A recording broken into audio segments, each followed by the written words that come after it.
नर्मदेहर महासभा के इस चुनावी अभियान में आज दिनांक 9 अगस्त 2021 को नारमदी पारमार्थिक ट्रस्ट धर्मशाला में महासभा के इस ऑफिस में आज 2 फॉर्म भरे गए। एक महासभा अध्यक्ष के लिए डॉक्टर श्री अनिल पारे जी ने भरा है। युवा इकाई युवा अध्यक्ष के लिए शुभम सोहनी खंडवा से। हम आज विचार जानते हैं समाज में कैसा परिवर्तन होना चाहिए, क्या अपेक्षा लेकर फॉर्म भरे जाते हैं, क्या परिवर्तन चाहते हैं। तो हम मिलते हैं डॉक्टर अनिल पारे जी से।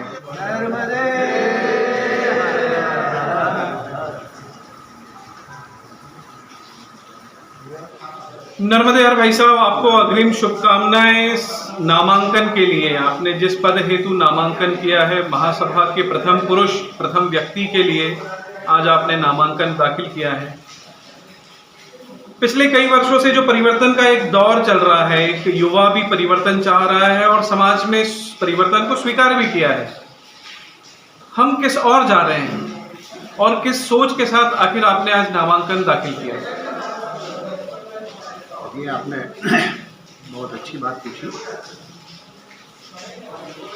हमें जो कुछ वर्तमान परिस्थितियों में चल रहा है, हम ये नहीं कह सकते कि हमारा समाज ने विकास नहीं किया है। हम ये भी नहीं कह सकते कि हमारे समाज में कोई पिछड़ापन है। हमारा समाज आज बहुत अच्छी स्थिति में है, लोग अच्छे हैं और अच्छे अच्छे स्थानों पे हैं, बच्चे अच्छी पढ़ाई कर रहे हैं। पर इन सब के बावजूद भी अभी कहीं न कहीं हमें कुछ कमी नज़र आ रही है। कमी किस में आ रही है? सबसे पहले तो क्या है कि हम कहते हैं कि हम नारंगी ब्राह्मण हैं। कितने लोग हम में से ये समझते हैं कि ब्राह्मण क्या होता है? क्या हमें अपने खुद के बारे में भी जानकारी होना आवश्यक नहीं है? यदि आप गर्व से समाज में जहाँ जाते हैं कहते हैं कि हम ब्राह्मण हैं और ब्राह्मण में भी हम नारंगी ब्राह्मण हैं, तो सबसे पहले तो हमको ये तो मालूम हो कि हम हैं कौन, हमारी उत्पत्ति क्या है, ब्राह्मण किसे कहते हैं। शास्त्रों में लिखा है कि ब्रह्म जानामि ब्राह्मण, जो ब्रह्म को जानता है वो ब्राह्मण। और ये जानना कई लोग समझते हैं कि जानना क्यों आवश्यक नहीं है। जब तक हम जड़ से जुड़े हैं, जैसे देखिए कोई भी वृक्ष है, जब तक वो उसकी जड़ से जुड़ा है, जब तक वो उसके ज़मीन से उसकी जड़ें अंदर तक गहराई से जुड़ी है, तब तक वो हरा भरा रहेगा। और जिस समय वो वृक्ष जो है अपनी ज़मीन छोड़ देता है तो सूख जाएगा, उसकी संस्कृति समाप्त हो जाएगी। हम लोग सबसे पहले तो हमारे यहाँ ये जानना आवश्यक है कि हम ब्राह्मण हैं, ब्राह्मण में भी हम नारंगी ब्राह्मण हैं। तो नारंगी ब्राह्मण होने का हमको जो गर्व है, हम जो इसके बारे में सब दूर ये अपनी बात बताते हैं कि तब हम एक अच्छी उत्तम प्रजा क्वालिटी के जो है हम उसको कुल से गवर्न करते हैं। तो हमारे समाज में बच्चे बच्चे को, महिलाओं को, पुरुषों को पहले ये जानकारी हो कि हम ब्राह्मण हैं और ब्राह्मण होने के नाते हमारे क्या कर्तव्य हैं। हम किस प्रकार से पुराने राजा महाराजाओं के यहाँ कुलगुरु जो है वो ब्राह्मण हुआ करते थे। राजा को सब लोग चरण छूते थे, लेकिन राजा जो है वो ब्राह्मण के चरण छूता था। तो सबसे पहले हमको अपना विकास के लिए आवश्यक है कि हम अपने ब्राह्मणत्व को जानें। दूसरा हमारा उद्देश्य ये है कि हमारी जो हिंदू संस्कृति है वो पूरी हमारी 16 संस्कारों पर टिकी है। हमारे जो 16 संस्कार हैं, उनमें से अगर हम आज पूछने बैठे तो बच्चों को ये भी नहीं मालूम होगा कि संस्कार क्या होता है। और कई लोग, बड़े लोगों को भी ये नहीं मालूम होगा कि 16 संस्कार होते क्या हैं और ये क्यों आवश्यक है, इनकी क्या आवश्यकता है, किस प्रकार हिंदू संस्कृति से जुड़े। देखिए, इन चीज़ों को अभी हम लोग भूल गए हैं और हम इसको आवश्यक भी नहीं समझते। हमारा उद्देश्य क्या है? हमारा बच्चा अच्छा पढ़े, अच्छी कोचिंग क्लास में जाए, अच्छी कोचिंग क्लास में जाने के बाद अच्छी डिग्री हासिल करे, इंजीनियरिंग पढ़े, मेडिकल पढ़े और इन सब को पढ़ने के बाद अच्छी नौकरी लग जाए और उसका अच्छी जगह विवाह हो जाए और उसको अच्छा पैकेज मिल जाए। और अच्छा पैकेज मिल गया, हमने सोचा हमने हमारे बच्चे को एक अच्छा बड़ा आदमी बना दिया। लेकिन वास्तव में गलती ये हो गई कि हमने उसको बड़ा आदमी तो बना दिया, पर अच्छा आदमी बनाने के लिए हमने कुछ नहीं किया। हमने कभी उसको राम और कृष्ण के बारे में नहीं बताया, हमने कभी उसको हरिश्चंद्र के बारे में नहीं बताया, हमने कभी उसको हमारे महर्षियों के बारे में कि चरक ऋषि कौन थे, वाल्मीकि कौन थे। एक दार्शनिक ने कहा है कि ये जो हमारा थिंक टैंक है, हाथ से कुछ नहीं होता, जो कुछ है यहाँ आपने जो डाला है, इस पॉकेट में डाला है, वही तो हम दे सकते हैं। यहाँ हमने क्या दिया है? यदि यहाँ आपने सावरकर को दिया है तो वही आचरण, वही चरित्र हम दूसरे को दे पाएंगे। और आपने यहाँ पे अगर सावरकर को नहीं दिया है तो शाहरुख तो बाजार में घूम ही रहा है, बच्चे वही ग्रहण करेंगे। अगर समाज के एक बच्चे की अगर भोपाल में हत्या कर दी है, तो उन बच्चों की गलती नहीं है, वो गलती हमारी है कि हमने उन बच्चों को कोई संस्कार ही नहीं दिया। आज ऐसी नौबत क्यों आ गई? शादियाँ थोड़े थोड़े दिन में टूट रही हैं, 3 महीने, 4 महीने, 5 महीने।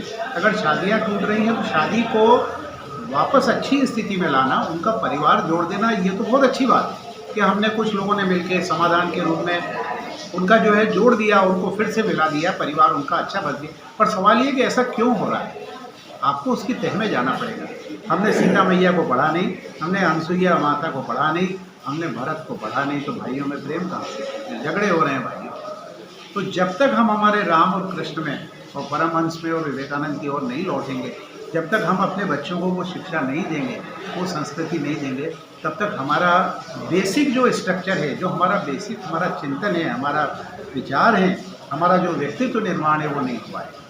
हमारा सबसे पहली प्रायोरिटी ये है कि हमारे समाज का प्रत्येक व्यक्ति जो है हमारी संस्कृति से जुड़े, हमारे संस्कारों से जुड़े, हमारे ब्राह्मणत्व से जुड़े, हमारी इनकी जो हमारे महाभारत है, रामायण, हर घर में प्रतिदिन कम से कम एक पेज जो है वो रामायण का पढ़ा जाए। इन सब चीज़ों के अलावा फिर अब जब हम आगे आते हैं तो पहली चीज़ आती है हमारे समाज के जो बालक हैं, जो प्रौढ़ हो गए हैं, थोड़े बड़े हो गए हैं, किशोर हो गए हैं, उसमें जैसे लोग कह रहे हैं कि बेरोजगारी की समस्या है। बेरोजगारी की समस्या को किस प्रकार से निपटाया जाए? क्योंकि जो लोग शहरों में रह रहे हैं उनको कहीं ना कहीं छोटे मोटे रोजगार मिल जाते हैं, पर हमको, जैसा हर आदमी कहता है कि हमारे समाज के जो अंतिम व्यक्ति है वहाँ तक जाना है, अंतिम व्यक्ति है वहाँ तक जाना है। सेंटेंस बड़ा अच्छा लगता है, वाक्य बहुत अच्छा लगता है, पर कितने लोग अंतिम व्यक्ति तक जाते हैं? आपको वास्तव में अपने समाज की बेरोजगारी निपटानी है, आप सबसे पहले आपका सर्वे दल बनाना पड़ेगा। और सर्वे दल जो है 10-10 गांव जाके, भाई 10 गांव मैंने ले लिए, उन 10 गांव में मैं जाऊंगा, कितने ब्राह्मण परिवार हैं, आपके कितने बच्चे हैं, उनकी क्या क्वालिफिकेशन है, कितने को रोजगार मिला है, कितने को नहीं मिला है। जब आप सर्वे करके लाएंगे तब आपको मालूम पड़ेगा कि आपको उनको क्या देना है। इन सारी चीज़ों में बहुत अच्छा लगा कि आप संस्कार को लेकर समाज में बहुत जागरूकता भी ला रहे हैं, लाने के लिए आप प्रयासरत भी हैं। और पर दूसरी चीज़ आपने उठाई है रोजगार की। रोजगार में अर्थ की व्यवस्था बहुत मायने रखती है अगर आप स्वरोजगार करने जा रहे हैं। तीसरी आपने बात कही एक टीम बनाकर सर्वे करने की, अर्थ वहाँ पे भी लगेगा, क्योंकि जो भी टीम जाएगी वो पर डे का पैसा नहीं लेगी, पर पर डे का उसका एक जो एक्सपेंडिचर है वो तो रहेगा ना। हम समाज को का अर्थतंत्र कैसे मजबूत करेंगे? हम पिछले कई वर्षों से प्रयास कर रहे हैं। बिल्कुल ठीक है आपने कहा, क्योंकि अर्थ के बिना तो कोई काम नहीं हो सकता और कुछ सीमा तक कोई भी व्यक्ति जो है अपना स्वयं का खर्च कर सकता है, पर जहाँ एक सार्वजनिक पूरे समाज के लिए कोई व्यवस्था करनी हो तो निश्चित रूप से अर्थ की व्यवस्था आवश्यक है। इसके लिए क्या है, अभी तक जैसा कि कहते हैं कि अब 100 साल हो गए महासभा को, 1920 से बनी है और 1920 से हमारे पूर्वजों ने महासभा का शुभारंभ किया था। तो उस समय परिस्थितियाँ अलग थी, पर 1920 के बाद बहुत सारी महासभा के सम्मेलन हुए, बहुत सारे हमारे पूर्वज और हमारे सामान्य अध्यक्ष रहे। लेकिन जो आपने जो प्रश्न भी उठाया है, इस संबंध में मेरे को ऐसा अंदाज नहीं कि किसी ने कोई ठोस ऐसी व्यवस्था की हो कि महासभा के पास अपना कोई कोष हो और उसकी नियमित आमदनी हो। पिछली महासभा ने प्रयास किए थे अक्षय कोष बनाकर समाज को सुदृढ़ करने का। जी, वो अक्षय कोष का प्रयास भी हुआ, कुछ उसमें पैसा आया भी है। हमारे पूर्व सम्मानीय जो अध्यक्ष महोदय रहे हैं उन्होंने प्रयास भी किया था, कुछ और भी लोगों ने प्रयास किया था जो उसके सदस्य थे, और उसमें अभी कुछ फंड है भी, पर वो शायद फिर बाद में उतना उसमें कोई ठोस प्रयास नहीं। कमी कहाँ रह गई? आप बड़े अनुभवी हैं, मैं जानना चाहता हूँ कमी कहाँ रह गई? हम अक्षय कोष को बढ़ा नहीं पाए। 4 महीने पहले एक प्रकल्प शुरू हुआ नार्मदी सेवा ने, आज 20 लाख का एफडी उनके पास है। आज 20 लाख का एफडी उनके पास है। हम समाज के अक्षय कोष में फंड एकत्रित नहीं कर पाए, और इससे मैसेज समाज को ये जाता है या हम समाज के लिए जागरूक नहीं है, या जो टीम है वो सही काम नहीं कर रही। देखिए, कोई भी काम में कि 3 अलग अलग स्टेजेस होते हैं। पहला स्टेज जो है वो हमारे मस्तिष्क से आता है कि हम क्या करना चाहते हैं। दूसरा स्टेज आती है कि उस काम को करने के लिए जो हमारे पास एक्सपर्ट है, जो हमारे पास अच्छे विचारक हैं, जो हमारे पास अच्छे चिंतक हैं, उनको साथ बिठा के उसका प्लानिंग करना कि इस काम को हमको कैसे करना है। उनका काम वहाँ समाप्त हो जाएगा। उस काम को करने के बाद कि भाई हमको इस प्रकार से इसको काम को करना है। और तीसरा जो काम है वो तीसरा काम है कि फील्ड में जाके, फील्ड में घर घर जाके, फील्ड में लोगों से मिल के, फील्ड में लोगों से कांटेक्ट करके उसको हमको इम्प्लीमेंट करना है। होता क्या है कि हम ये 3 स्टेज में काम नहीं करते। योजना बनी है, योजना बनने के बाद उसमें जो है उसका एक्सपर्ट का कोई राय नहीं ली जाती है, और जो अच्छे विचारक हैं उनके साथ चिंतन करके उसका जब तक प्लानिंग, जैसे मिलिट्री में क्या होता है, मिलिट्री में जो बहुत हायर लेवल के जो अथॉरिटीज़ होती हैं, सरकार की अथॉरिटीज़ होती हैं, मिलिट्री के हायर ऑफिसर्स होते हैं, वो लोग बैठ के पहले प्लानिंग करते हैं, और प्लानिंग करने के बाद उस प्लानिंग को इम्प्लीमेंट कौन करता है? मिलिट्री के जो हमारे फील्ड के लोग, वो जाके उसको इम्प्लीमेंट करते हैं। तो यदि उसको योजनाबद्ध तरीके से कोई भी काम किया जाए, उसका प्लानिंग करके काम किया जाए, उसमें प्लानिंग में एक्सपर्ट लोगों को बिठाया जाए। एक्सपर्ट लोग हम अपने भी रख सकते हैं, एक्सपर्ट लोग हम दूसरे समाज को भी बुला सकते हैं। कोई अच्छे लोग हैं कि सब हमको राय दीजिए, हम ये काम करना चाहते हैं। होता क्या है कि हम कुछ 4-8 लोग बैठ के ही हम अपने आप को एक्सपर्ट समझ लेते हैं, हम खुद ही अपने प्लान बना लेते हैं, और जब वो फील्ड तक जाने की बात आती है तो उसमें जो है 10 लोगों को फील्ड में जाना है, 2 लोग जाके वापस आ जाते हैं। तो जब तक क्या है कोई भी चीज़ व्यवस्थित रूप से अनुशासनात्मक वातावरण में, और जब तक जो है उसको प्लानिंग के साथ नहीं करेंगे तो हम कोई काम नहीं करेंगे। एक शब्द आपने भी कहा, अंतिम व्यक्ति। तो समाज का अंतिम व्यक्ति आप किसे परिभाषित करेंगे? अंतिम व्यक्ति उसे परिभाषित करेंगे जिसे कि आज समाज की महासभा के बारे में कोई जानकारी नहीं है। मतलब आज भी ऐसा कोई है? बहुत हैं, गाँव में है। क्योंकि मुझे कुछ अवसर आया, पिछली बार निमाड़ के कुरुक्षेत्र में भाई लोगों के साथ भ्रमण किया था। जब हम कुछ गाँव में गए, मतलब काफ़ी अंदर गाँव में गए, उन्होंने कहा सब वहाँ 2 परिवार रहते हैं। तो हमने कहा चलिए वहाँ 2 परिवार से मिल के आते हैं। वो परिवार मजदूरी करते हैं, उनके पास कोई ज़मीन नहीं है, वो नारंदी ब्राह्मण हैं, और वो मजदूरी कर रहे हैं। मजदूरी के साथ में जैसे तैसे अपना जीवन यापन कर रहे हैं। उसको कोई नहीं मालूम कि क्या महासभा होती है, कौन हमारे लिए बैठा है, हमारे समाज के कौन प्रमुख लोग हैं। तो वो अंतिम व्यक्ति जब उसके यहाँ जाके बैठे कि भाई तुम्हारे यहाँ क्या स्थिति है, तुम्हारे लोग कितने पढ़े हैं, तुम्हारी व्यवस्था क्या है, तुम्हारी जो है आजीविका कैसे चलती है, तो वो व्यक्ति जो है 100 वर्षों के बाद भी अगर समाज की यह स्थिति है तो आखिर दोषी कौन? दोषी हम हैं। दोषी हम हैं जो आज हम जिनके हाथ में ऊपर वाले ने कुछ करने को दिया है, जो आज समाज में इस समय जो वरिष्ठ लोग हैं, जो आज इस समय जो है जिनके ऊपर जिम्मेदारी है, हम बालकों को छोड़ सकते हैं? उनको जो है क्योंकि उनको उनका अध्ययन करना है, उनको उनकी पढ़ाई करके अपना जॉब ढूंढना है। पर आप हम लोग जो हैं ये सारी, अगर मान लो कोई अगर किसी प्रकार का कोई चीज़ व्यवस्थित नहीं हो रही है, या अंतिम व्यक्ति को जो है वो आज भी कष्ट में रहना पड़ रहा है, इसके लिए हम जिम्मेदार हैं, क्योंकि हम नहीं कर पा रहे हैं कुछ। बढ़ते हुए विजातीय विवाह आपकी मैनिफेस्टो में है? इसके ऊपर कोई प्लानिंग? बहुत है। वो भी बहुत बड़ा मुद्दा है, जो मैंने आपको पहले फिर पुनः पीछे ले जाता हूँ। जब आप अपने बच्चों में संस्कार डालेंगे, जब आप अपने बच्चों में अब जैसे मैं आपको अपना उदाहरण नहीं देना चाहता, बच्चों को जो है आज हमारे यहाँ बालिकाओं को इस प्रकार के कपड़े पहनाए जाते हैं जो शालीन नहीं है। आज भी मैं आप इसको मानता हूँ, हो सकता है मेरे साथ बहुत लोग सहमत ना हो, चुस्त टाइप के वो लोग कपड़े पहनाते हैं। आज तो कई जगह फैशन निकली हुई है, पैंट 3 जगह से फटा हुआ है। तो हमारी जो पहले तो हम जो संस्कार दे रहे हैं बच्चों को आपने कभी हरिश्चंद्र को पढ़ाया नहीं। बच्चों को जब तक आप जो आप ये कह रहे हैं कि जो विजातीय जो विवाह हो रहे हैं, तो विजातीय विवाह में चाहे हमारा बेटा हो या बेटी हो, अगर दूसरे समाज में जा रही है, मतलब उसको हमने अपने समाज का महत्व, अपने समाज में विवाह करने का महत्व हमने कभी बताया नहीं। ये गलती तो हमारी है, हम उसको नहीं समझा पाए। आज अगर मान लो वो विजाति में जाता है, कोई हमारा बेटा जाता है या बेटी जाती है, तो हमने पहली चीज़ तो ये है कि हमने उसको बचपन से कोई संस्कार नहीं दिया।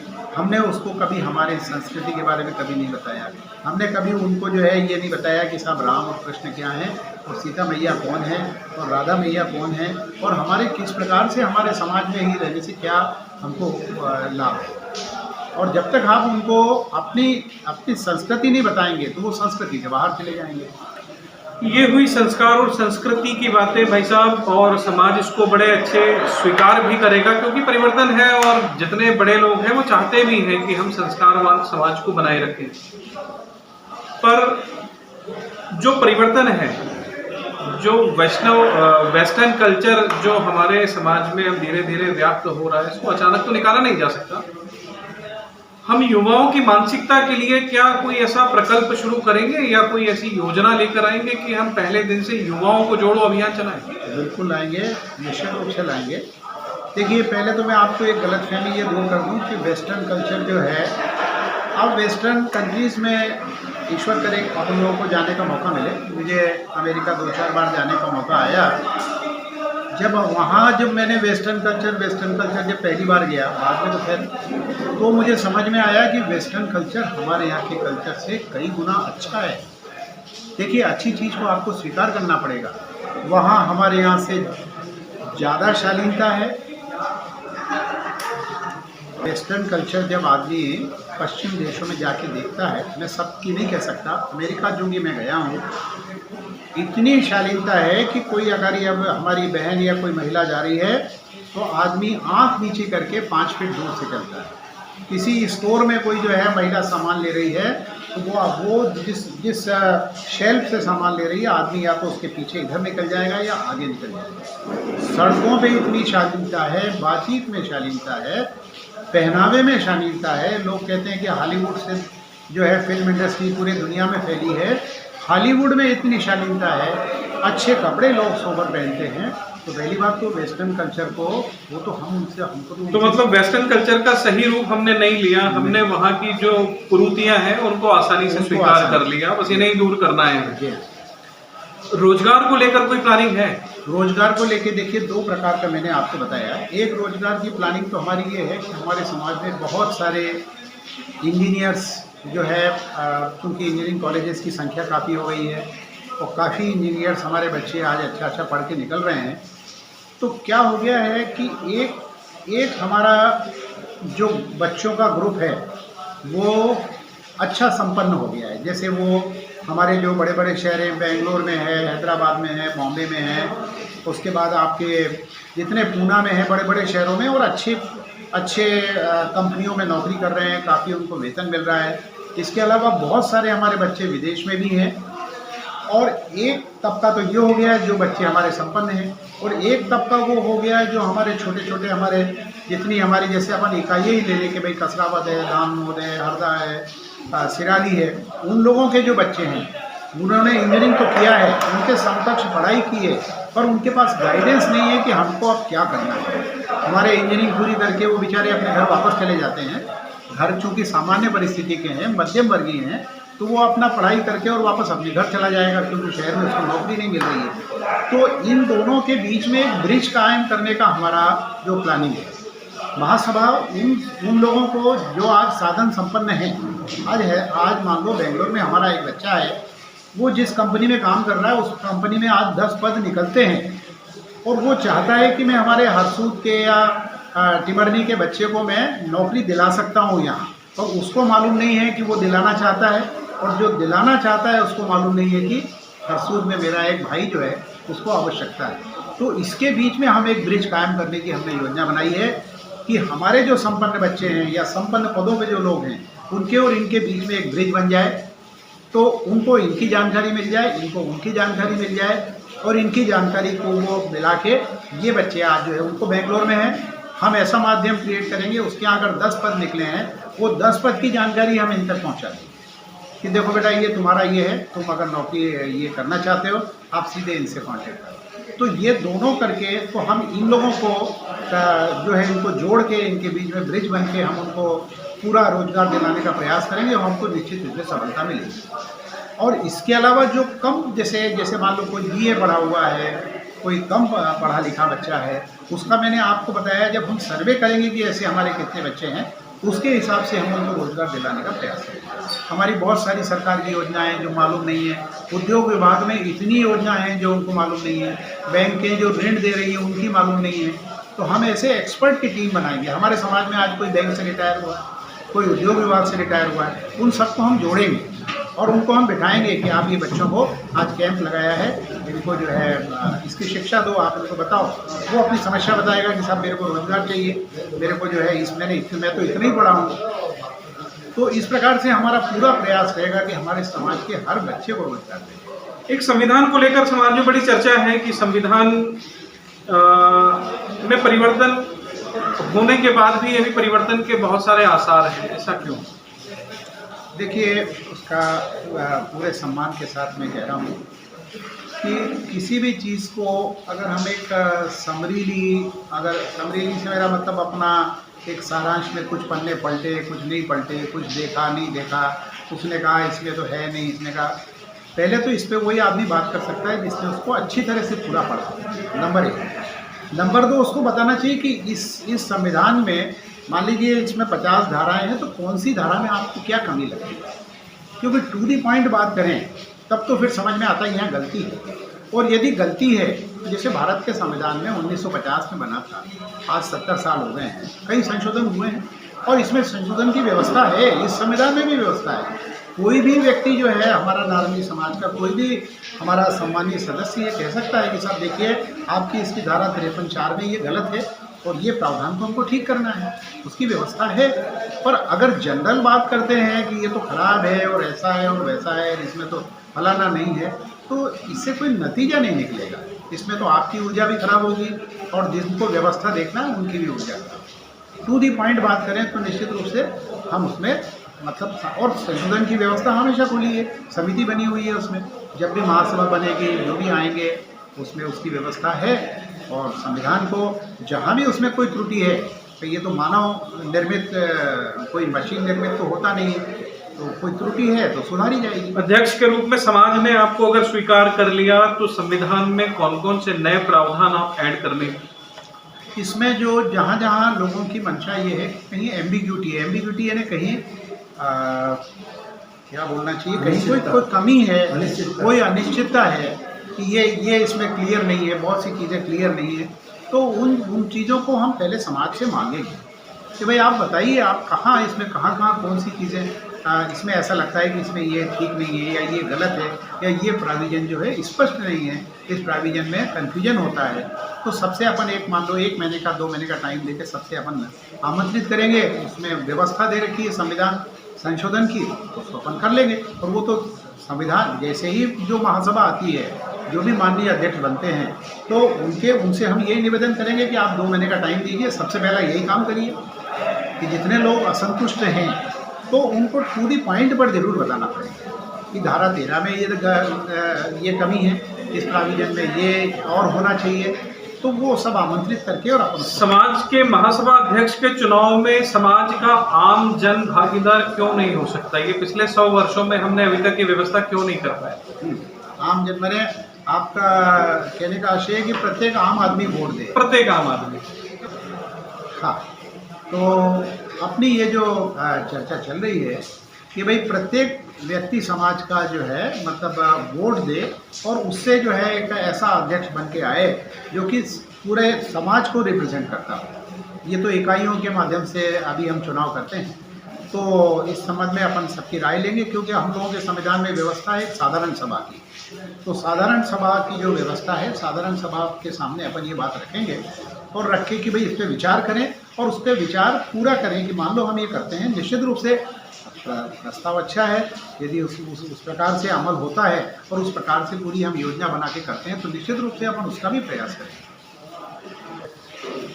बहुत सारी बातें हुई भाई साहब। एक मैं ऐसा चाह रहा था कि विखंडन की स्थिति जो समाज में बनी हुई है उसको कैसे दूर किया जा सकता है। अगर समाज ने आपको अध्यक्ष के रूप में स्वीकार किया, अब समाज के हाथ में वैसे कुछ है नहीं, केवल जो 144 वोटर है अब उनके हाथ में है, तो अगर उन 144 वोटरों ने आपको अध्यक्ष के रूप में स्वीकार किया तो इस ऊहापोह को कैसे दूर करेंगे? मतलब इससे क्या आशय है आपका? मैंने मेरा आशय सिर्फ ये है एकजुट रहने का। एकजुट, देखिए आज का जो व्यक्ति है वो व्यक्ति केवल रिजल्ट ओरिएंटेड हो गया है। रिजल्ट ओरिएंटेड से मतलब ये कि मैं जो भी काम करता हूँ उससे मुझे क्या फ़ायदा है। मान लीजिए आज समाज के लोग कहीं इकट्ठे होते हैं, किसी विषय पे चर्चा के लिए एकत्रित होते हैं, विष्णु सहस्रनाम के लिए एकत्रित होते हैं, कोई हमारी जयंती नर्मदा जयंती पे एकत्रित होते हैं। उसमें आदमी ये सोचता है कि इसमें जाने से मुझे क्या फ़ायदा है, मैं गया तो क्या मेरा 2-4 घंटे खराब होंगे और जाने के बाद मुझे क्या मिलेगा। एक वो आदमी जाता है जिसे अपने बच्चों के संबंध करना है, तो वो इसलिए जाता है कि मुझे अपने बच्चों के संबंध करना है, वहाँ लोग मिलेंगे, मेरी लड़की के प्रस्ताव के बारे में बात करूँगा, मेरे लड़के के प्रस्ताव के बारे में बात, उसका उद्देश्य वो है। और ये सब ऐसा क्यों हो रहा है? हमको जड़ में जाना पड़ेगा, जड़ में जाना पड़ेगा। आपने एक कहानी सुनी होगी, एक लकड़हारे की कुल्हाड़ी जो है वो कुएं में गिर गई। लकड़हारा बहुत गरीब था, बोले मेरी कुल्हाड़ी अब कैसे कुएं में से निकालूंगा। तो कहानी पंचतंत्र की ये है कि भगवान प्रकट हुए और उन्होंने कहा कि बहुत गरीब है, तो उन्होंने कुएं में से एक कुल्हाड़ी निकाली, वो सोने की कुल्हाड़ी, वो उसको दे दी उन्होंने कि ये कुल्हाड़ी तुम रख लो। उसने देखी कि भगवान ये मेरी कुल्हाड़ी नहीं है, मेरी तो जो है लोहे की कुल्हाड़ी है। बोले अच्छा। फिर उनने जो है भगवान ने चांदी की कुल्हाड़ी निकाल के दी, उनने उस कुल्हाड़ी का भी मना कर दिया, ये कुल्हाड़ी भी मेरी नहीं है, मेरी तो लोहे की है सब। और फिर भगवान ने अंत में जो है उसकी लोहे की कुल्हाड़ी निकाल के दे दी। बोले हाँ मेरी ये कुल्हाड़ी है, खुश हो गया, भगवान को प्रणाम किया, जाने लगा। तो जब जाने लगा तो भगवान ने कहा ये दोनों कुल्हाड़ी भी आप ले जाओ। ये तो जब उसको अपनी लोहे की कुल्हाड़ी मिल गई तो वो अपनी लोहे की कुल्हाड़ी लेके जाने लगा भगवान को प्रणाम करके। तो भगवान ने कहा तुम ये दोनों ये भी रखो। तो उसने कहा नहीं ये मैं नहीं रखूँगा। बोले क्यों नहीं रखूँगा? बोले कि वो मेरी ईमानदारी की कमाई की थोड़ी है, वो मैंने उसको अपनी कमाई से थोड़ी मैंने जो है वो प्राप्त किया है। आपने मेरे पे इतनी कृपा कर दी, मेरी कुल्हाड़ी मुझे ला दी, मेरी कुल्हाड़ी दे दी, मेरे लिए काफ़ी। सवाल ये है कि जब हरिश्चंद्र जी को जब परीक्षा लेने के लिए भगवान ने राजा से और एक शमशान का चौकीदार बना दिया, तो चौकीदार बनाने के बाद जब उनकी पत्नी उनके बेटे को लेके आई, तो जब बेटे को लेके आई तो उन्होंने कहा भाई इसका आप इसके पिता हो, इसका दाह संस्कार कर दो। तो उन्होंने कहा भाई मैं शमशान का चौकीदार जरूर हूँ, लेकिन मेरे मालिक ने कहा है कि जब तक कोई इसका टैक्स नहीं देगा तब तक तुम अपने बच्चे का यहाँ दाह संस्कार नहीं कर सकते, तुम टैक्स दो। तो उन्होंने कहा मैं कहाँ से लाऊं, मैं खुद ही अपना जो है छोटे मोटे काम करके मेरा और इस बालक का पेट भरती थी, बालक मर गया। हरिश्चंद्र ने वो अपने बालक का जो है शव जलाने से इनकार किया। तो कहने का आशय, ईश्वर ने दर्शन दिए उनको, कहने का आशय ये कि हमारे जहन में जब तक हम ईमानदारी और सत्यता पैदा नहीं करेंगे, बच्चों को जब तक बताएंगे नहीं। चाणक्य का आपको सबको उदाहरण मालूम है कि चाणक्य को जब एक वो किसी दूसरे देश के राजदूत मिलने आए, वो प्रधानमंत्री थे चाणक्य। और प्रधानमंत्री की हमारी कल्पना है कि दिल्ली में खूब बड़ा बंगला होगा, नौकर चाकर होंगे, प्रधानमंत्री तो ऐसा होता है। तो जब वो मिलने आया चाणक्य से, तो उस देश के गुप्त साम्राज्य के प्रधानमंत्री से, तो देखा कि वो नदी से एक आदमी घड़ा भर के जा रहा है। उनने उससे पूछा कि भाई वो प्रधानमंत्री कहाँ हैं? तो उन्होंने कहा था वो कुटिया में रहते हैं। बोले प्रधानमंत्री कुटिया में रहते हैं? बोले हाँ। बोले उनसे मिलना है? तो मिलना है। बोले चलो मेरे साथ। उन्होंने जाके घड़ा नीचे रखा, मैं प्रधानमंत्री हूँ। सवाल ये है कि ये जो चरित्र निर्माण की बातें हैं, जब तक कि हम अपने और अपने बच्चों में नहीं लाएंगे, तब तक कोई भी चीज़ डायरेक्ट किसी को इंट्रोड्यूस नहीं की जा सकती।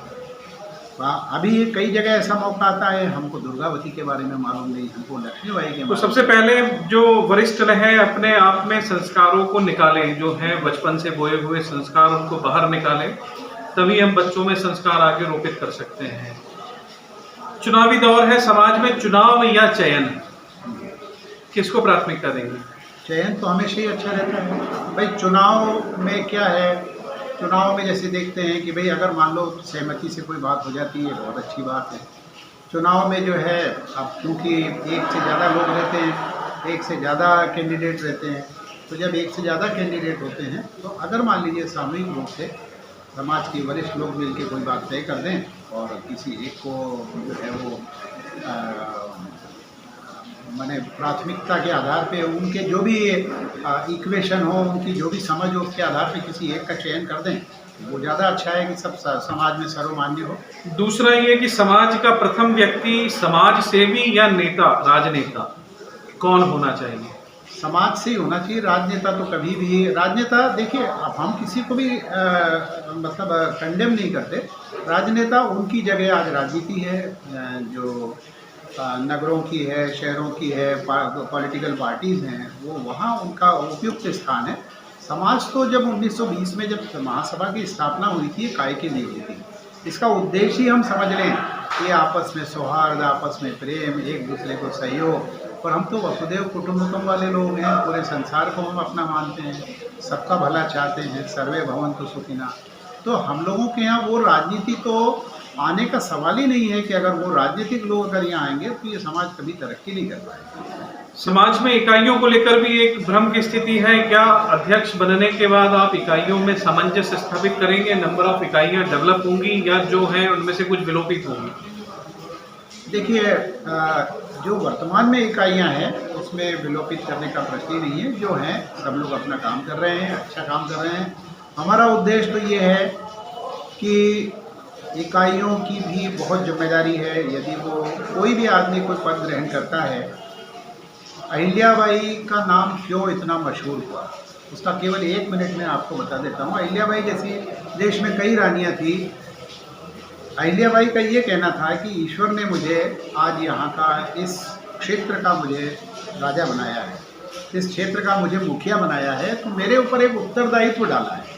और मेरे ऊपर एक उत्तरदायित्व डाला है तो मेरा तो रोज़ प्रतिदिन रात्रि को ये मेरा आकलन होता है कि उस उत्तरदायित्व में कितनी सफल हुई हूँ। मैंने जो है वो, क्योंकि मेरे ऊपर कर्ज हो गया है ईश्वर का कि पहले तो मेरे को इसके लिए चुना, और दूसरा ये हो गया है कि मेरी प्रजा का भला मैं कर पा रही हूँ कि नहीं कर पा रही हूँ, उसको जवाब क्या दूंगी मैं। तो हमारे इकाइयों के जितने अध्यक्ष हैं या इकाइयों में जो भी पदाधिकारी बने हैं, उनकी पहले जिम्मेदारी ये है कि वो अपनी इकाइयों में क्या काम कर रहे हैं और किस ढंग से कर रहे हैं, क्या उनकी प्लानिंग है। हमने यदि जो संविधान की इतनी बात करते हैं, संविधान को अगर ठीक से पढ़ लेते तो इकाइयों में को कार्यक्रम दे दिए हैं हमने संविधान ने कि भाई आपके ये कार्यक्रम है और आप बताइए आपने 15 दिन में क्या कार्यक्रम किया है। तो जब तक वो इकाई और इकाइयों में और महासभा में तालमेल होना चाहिए, और वो तालमेल लाइव जीवंत तालमेल होना चाहिए। आज तुम्हारे यहाँ क्या हुआ, आज तुमने क्या किया, अब तुम्हारा कौन सा प्रोग्राम है, अब तुम्हारा ये है, बाल संस्कार शालाएँ आप चला रहे हैं कि नहीं चला रहे हैं, महिलाओं के इसमें जो है वो किस प्रकार के आपके कार्यक्रम हो रहे हैं। जो कार्यक्रम हो रहे हैं वो वास्तव में हमारे चरित्र को, हमारे चिंतन को, हमारे विवेक को ठीक करने वाले हैं कि नहीं, हमारी संस्कृति से जुड़े हैं कि नहीं, हमारे 16 संस्कारों से जुड़े हैं कि नहीं। मतलब ये है कि इकाइयों की जो आप बात कर रहे हैं, इकाइयों का महासभा का ये कर्तव्य है कि वो प्रतिदिन का हिसाब रखें कि आज 9 तारीख निकली है तो 9 तारीख को सुबह 6 बजे से लेकर रात्रि 11 बजे तक हमारा क्या आउटपुट है।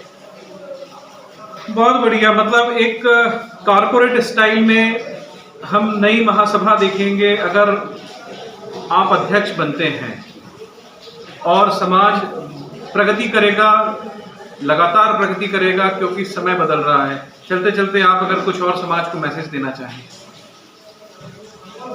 मैसेज देने का जहाँ तक सवाल है, क्या है कि हृदय परिवर्तन आदमी का कभी भी हो सकता है। वाल्मीकि के बारे में सबने सुना है कि वो बहुत खूंखार डाकू थे, डाकू रत्नाकर।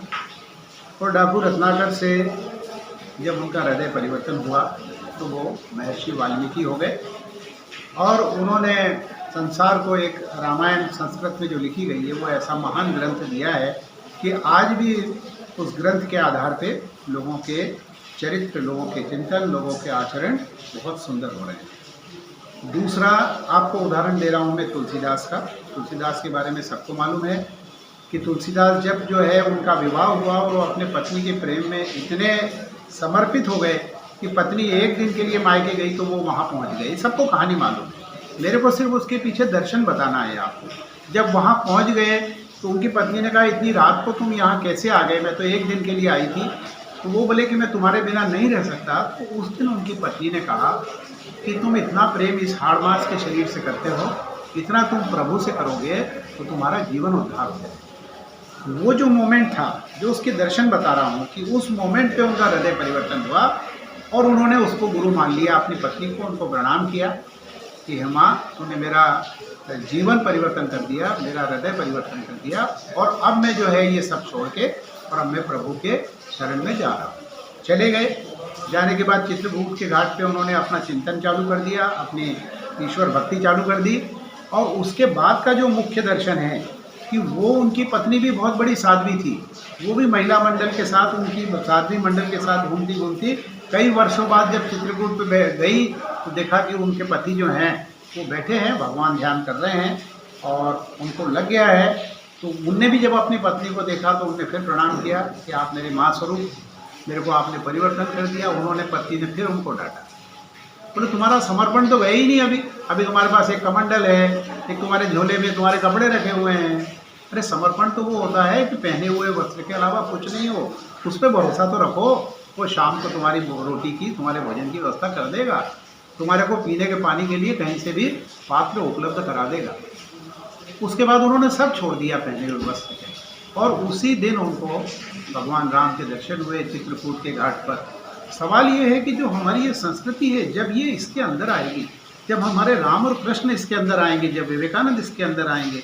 अरे विवेकानंद तो जब लोग कहते हैं कि जब अमेरिका गए और वहाँ विश्व धर्म सम्मेलन में गए भारत के प्रतिनिधि बन के, तो विवेकानंद को जो है वहाँ ठहरने नहीं दिया गया कि ये जोकर बहुरूपिया कौन आ गया, ये पंकड़ वाला, तुम यहाँ नहीं ठहर सकते जिसमें हमने लोगों को ठहराया है। यहाँ तो जर्मनी, जापान और स्पेन के बड़े बड़े धर्मगुरु ठहरे हुए हैं तुम तो। और जब उन्होंने वहाँ जब स्पीच दिया और जब ब्रदर सिस्टर करके और जब स्पीच दिया, तो वो स्पीच जब उन लोगों ने सुना, उनके उद्बोधन सुने अमेरिकन्स थे। और अमेरिकन्स की एक बात है, मैंने अमेरिकन्स की स्टडी की है कि अगर उनको विचारों से कोई व्यक्ति अच्छा लगता है जो हमारे देश को बेहतर कर सकता है, उस व्यक्ति के तो वो मतलब पूजने लगते हैं। जब उन्होंने देखा यार इसके तो गजब के विचार हैं, हमारा तो अमेरिका कितनी तरक्की कर जाएगा इस आदमी से। हो गया भाषण, उन्होंने उनको नमस्ते किया, भाई मेरा पानी के जहाज़ की टिकट वापस है, मैं भारत जा रहा हूँ। अरे बोले ऐसे कैसे जाओगे, 25 टिकट आ जाएगी, अभी आपको पूरे अमेरिका में प्रवचन देने हैं। उन्होंने कहा भाई मेरे को जाने दो। उनको अमेरिका से 2-2.5 साल तक नहीं आने दिया और पूरे अमेरिका में उनके प्रवचन हुए। और आज भी अमेरिकन्स कहते हैं कि ये जो हमारा अमेरिका का नवनिर्माण है इसमें विवेकानंद का हाथ है, और उस विवेकानंद को सिवाय उनके कपड़ों के अलावा हम कुछ नहीं जानना चाहते। ये हमारा दुर्भाग्य है। जब तक हमारे पहले हमको मजबूत बनना पड़ेगा, उसके बाद दुनिया के हर काम हमारे लिए सरल हो जाएंगे। हमारे आपस में प्रेम होगा, आपस में स्नेह होगा, सहयोग की भावना होगी, ये सब द्वेष विद्वेष ये सब चीज़ें खत्म हो जाएंगी। वसुदेव कुटुंबकम हम कहते जरूर हैं। पूरा ये जो वसुंधरा है, पूरी जो पृथ्वी है, ये सब पूरा हमारा कुटुंब है। सबको अच्छी दृष्टि, अरे हमारे दुश्मन को भी अच्छी दृष्टि से देखो, उसको भी प्रेम दो, उसको भी सहयोग दो। हमारे जितनी, अरे वो गिलहरी जो है वो भगवान का राम सेतु बन रहा था, वो अपने शरीर को गीला करके और वो जो है वहाँ पे उस राम सेतु पे अपनी रेती डाल दी थी। अब उसका क्या सहयोग है। अरे हम जितना कर सकते हैं, हमारे घर में हमारी कोई बर्तन साफ करने वाली बाई आती है, उसके एक बच्चे की फीस भर दो, आपको अच्छा लगेगा। सोचो तो सही, अच्छा सोच हम लाओ, अच्छे काम करो, अच्छे लोगों को। जब हम अच्छे संस्कार होंगे तो हमारा सब कुछ अच्छा होगा, समाज अच्छा होगा, बच्चों की तरक्की अच्छी होगी। ये सब काम भगवान तो भाव के भूखे हैं ना। वो तो शबरी के झूठे बेर भी खा लिए उन्होंने। लक्ष्मण जी को बड़ी तकलीफ हो रही थी, उन्होंने एक बेर खाया, अरे भगवान ये तो खट्टा है, हाँ ये मीठा है। अब वो मीठा है, वो लक्ष्मण जी सोच रहे हैं यार ये भीली का झूठा बेर खा रहे हैं। अरे भगवान तो सब। और जब कृष्ण भगवान उसके दरबार में गए दुर्योधन के संधि के लिए, तो दुर्योधन के यहाँ संधि के लिए गए तो उन्होंने कहा भैया भोजन करो दुर्योधन। और उन्होंने कहा नहीं, तुम्हारा जो ये अन्न है ये पाप का है। और विदुर के यहाँ चले गए, और विदुर की पत्नी तो जानती थी ये साक्षात परमपिता परमेश्वर है।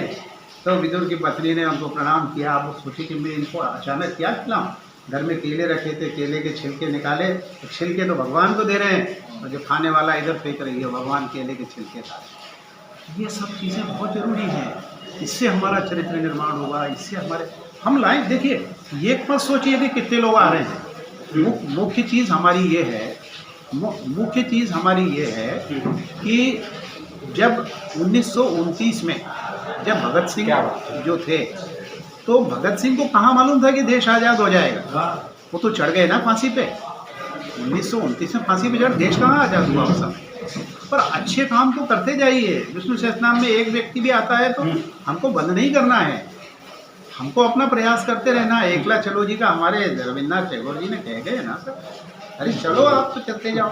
गांधी जी अकेले चले थे। तो इन वसुधैव कुटुंबकम वाली संस्कृति को हम बनाए रखें, एकला चालों की नीति को साथ में रख के हमारे कारवां को बढ़ाए रखें।